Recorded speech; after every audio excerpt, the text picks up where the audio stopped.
আসসালামু আলাইকুম। পঞ্চম শ্রেণীর 95 পৃষ্ঠার 2 নম্বর একটা সমস্যা আছে, ছোট্ট সমস্যা। অর্থাৎ এটা দশমিক ভগ্নাংশ দেয়া আছে 0.54, একে শতকরায় প্রকাশ করতে হবে।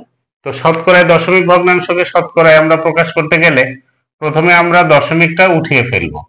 দশমিকটা উঠানোর পদ্ধতি তোমরা নিশ্চয়ই জানো, যে আমরা এই দশমিকটা উঠাই দিব, দশমিকের জন্য নিচে 1 লিখব এবং দশমিকের পরে দুইটা সংখ্যা আছে, আমরা দুইটা শূন্য বসিয়ে দিব।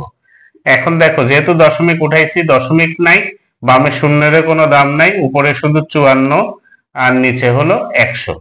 এটাকে এখন আমরা যদি 54 গুণ 100/1 করি, কোনো সমস্যা আছে? দেখো ঠিকই আছে, কিন্তু 54 100/54ই আছে। এটা লিখবো আমরা এই জন্য, এখন 54 100/1 উঠিয়ে দিয়ে পার্সেন্ট বসিয়ে দিব, অর্থাৎ 54%। ছিল 0.54 দশমিক ভগ্নাংশ, এটাকে আমরা শতকরায় প্রকাশ করলাম 54%-এ। ঠিক আছে, ধন্যবাদ সবাইকে।